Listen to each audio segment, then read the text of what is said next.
Hello guys, I am Miyake. Welcome to RK Army Fitness Club. మనం already work out 1600 metres గురించి మనం beginners గురించి మనం వర్కౌట్స్ చెప్తున్నాం కదా వీడియోలో. సో ఈరోజు డే 5 వర్కౌట్ నేను చెప్తున్నా, మీరు దాన్ని క్యారీ చేసుకోండి. ఒకటి ఏంటంటే ఎస్ఐ పీసీ వాళ్ళు అండ్ ఎస్ఎస్సిజిడి ఆర్పిఎఫ్ ఆర్ఆర్బి తర్వాత ఎస్ఎస్సిజిడి సంథింగ్ మీరు ఎవరైతే ప్రిపేర్ అవుతున్నారో నా వీడియోస్కి మీరు అందరూ అర్హులే. మంచిగా ప్రాక్టీస్ చేసుకోవచ్చు. అనవసరంగా టైం వేస్ట్ చేయకండి. లాస్ట్ టైం 1 మార్కులు 2 మార్కులు మిస్ చేసుకున్న వాళ్ళు ఎంతోమంది ఉన్నారు. ఎస్ఐ కావచ్చు, కానిస్టేబుల్ కావచ్చు, అది తెలంగాణ ఈవెంట్స్లో, తెలంగాణ పోలీస్ ఈవెంట్స్లో మీ అందరికి ఉన్నారు కదా. సో అందుకోసం రోజు ఒక 40 నిమిషాలు గ్రౌండ్కి మీరు ఒకవేళ కేటాయిస్తే మాత్రం 100%. అది ఇప్పుడు నెక్స్ట్ ఎస్ఐపిసి ఎప్పుడో వస్తుంది నోటిఫికేషన్ అనుకుంటూ ఉన్నారనుకో, వచ్చిన తర్వాత ప్రాక్టీస్ చేస్తామంటే తక్కువ మార్కులు వస్తాయి. 60-65 మార్కులు సాధారణంగా గన్నే వస్తాయి. ఒకవేళ ఇప్పటి నుంచి ప్రాక్టీస్ చేసినట్టు సింపుల్గా 85 to 90 మార్క్స్ వరకు మీరు ఈజీగా క్రాక్ చేయగలుగుతారు. కనిపించే ఏకైక క్వశ్చన్ ఏదైనా ఉంది అంటే మాత్రం 1600 మీటర్లే. ఆ ఒక్క 1600 మీటర్లకి ట్రై చేసి 100 మార్కులు అంటే 100ని పక్కన పెడితే 90 మార్కులు మాత్రం ఈజీగా కొట్టవచ్చు. ఎందుకు పాసిబుల్ కాదు 100 మార్కులు అంటే 414 415 ఒకసారి చిన్న లాజిక్ థింక్ చేయండి, ఎంత టైమింగ్ చేయాలని. ప్రొఫెషనల్ అథ్లెట్స్ నాలాంటి వాళ్ళు కనీసం 2-3 సంవత్సరాల నుంచి ప్రిపరేషన్ అదే ఈవెంట్ మీద ఉన్న వాళ్ళు చేయగలుగుతారు. ఇంత పెద్ద సోది లాంటి మ్యాటర్ ఎందుకు చెప్తున్నా అంటే కొద్దిగా మీకు కూడా బల్బు వెలగాలి, అప్పుడప్పుడు నేను కూడా గుర్తు చేస్తే చాలా బాగుంటుంది అన్న ఉద్దేశంతోనే నేను మీకు దాన్ని గుర్తు చేస్తున్నా. 1-2 మార్క్స్తో ఎంతో మంది జాబులు మిస్ అయినాయి. ఒక్కసారి లాజిక్ థింక్ చేయండి. 1-2 మార్క్స్ అంటే ఈవెంట్స్లో 1-2 మార్క్స్ గడిచి ఉంటే మీరు ఈరోజు ట్రైనింగ్లో డ్యూటీలో ఉండేటోళ్ళు. మంచి అవకాశం, అందుకోసమే మళ్ళీ మేనేజ్ చేయండి. ఈవెంట్స్ 1600 మీటర్లు, షార్ట్ పుట్, లాంగ్ జంప్ ఏవి చేంజ్ చేయరు. లాంగ్ జంప్లో కూడా చాలామంది మిస్ అయ్యారు. మనం లాస్ట్ టైం 2 స్టెప్ జంప్ అని చెప్పేసి ఒకటి స్టార్ట్ చేసినాం.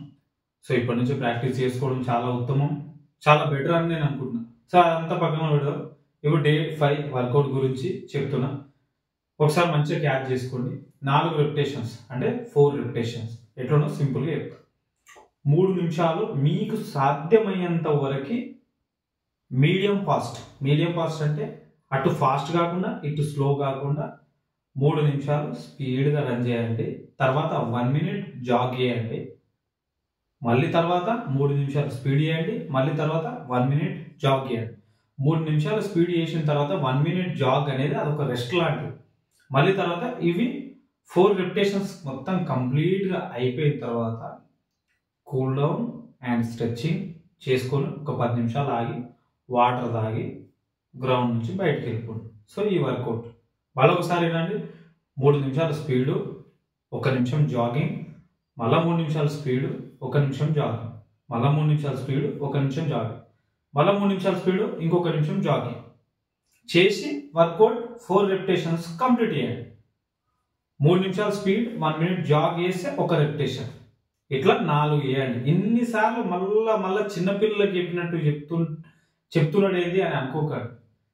మీరు అంత మంచిగా చెప్పినప్పుడు సగం చెప్పి మంచిగా చెప్పినప్పుడే మీకు క్లారిటీగా అర్థం కాదు. ఇట్లా చెప్తే మొత్తం మీకు అర్థమవుతుంది అన్న ఉద్దేశంతోనే నేను ఇట్లా చెప్తున్నాను. ఎందుకంటే నా వీడియో అనేది అంత విలువైనది, బాగా గుర్తుపెట్టుకోండి. ఎవరైనా 1600 మీటర్లు మండే రోజు 8 కిలోమీటర్ల వరకు ఎత్తండి, మంగళవారం రోజు 4 కిలోమీటర్ల వరకు ఎత్తండి, బుధవారం రోజు 400 మీటర్స్, గురువారం రోజు స్లో ఫాస్ట్, తర్వాత శుక్రవారం రోజు 200 మీటర్స్ అని చెప్పేసి ఎవడైనా చెప్తాడు. కామన్గా ఎక్కడో ఒక దగ్గర కాపీ కొట్టి మరీ చెప్తారు. అది కామన్ వర్కౌట్స్.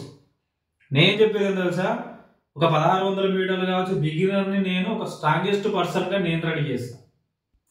మీరు 90 మార్కులు కొట్టాలి, 85 మార్కులు 100% కొట్టాలి అనుకుంటే మాత్రం నా వర్కౌట్స్ని ఫాలో కావడం. ఎవరిని పడితే వాడిని ఈ పూట సోమవారం రోజు నన్ను ఫాలో కావడం, మంగళవారం రోజు ఇంకోటి ఫాలో కావడం, ఇట్లా చేస్తే మాత్రం ఎన్నటిగా ఎవరినో ఒక్కరిని ఫాలో కావడం. అదే జెన్యున్గా 11 ఇయర్స్ ఎక్స్పీరియన్స్. ఇక్కడ నాకు 11 సంవత్సరాల రన్నింగ్ ఎక్స్పీరియన్స్ ఉంది. అంటే మీరు లాజిక్ థింక్ చేయాలి. సిటప్స్లో వాల్ రికార్డ్ బ్రేక్ చేసిన ఇవన్నీ ఎందుకు చెప్పుకుంటున్నా అంటే మన డప్పు మనం ఎందుకు కొట్టుకుంటున్నాం అంటే మన డప్పు ఇంకోటి కొట్టాడు కాబట్టి మనమే కొట్టుకోవాల్సి వస్తుంది సమ్ టైమ్స్. ఓకే, సో ఇదంతా కాదు, వర్కౌట్ చేసిన తర్వాత గివ్ చేయండి. నా వీడియో ఒకవేళ నచ్చినట్లయితే లైక్ అండ్ షేర్, సబ్స్క్రైబ్ చేసి సపోర్ట్ చేయండి. నేను ఇంత ఫేస్ టు ఫేస్ మాట్లాడితే కొంతమంది కోపం వస్తుంది, కాకపోతే నేను ఫేస్ టు ఫేసే మాట్లాడతాను. అన్నం ఉన్న దగ్గర కోపం ఉన్న దగ్గర అన్నం ఉంటుంది, అదొకటి బాగా గుర్తుపెట్టుకోండి. ఫేస్ టు ఫేస్ మాట్లాడతా కాబట్టి నా వర్కౌట్ జెన్యున్గా ఉంటుంది. నచ్చిన వాళ్ళు ఫాలో కావచ్చు, నచ్చిన వాళ్ళు స్కిప్ చేసుకోవచ్చు. Thank you very much, love you అందరికీ అండ్ ఆల్ ద బెస్ట్. అందరికీ మంచిగా చేయాలని మనస్ఫూర్తిగా కోరుకుంటున్నా. అండ్ జై జవాన్ జై కిసాన్.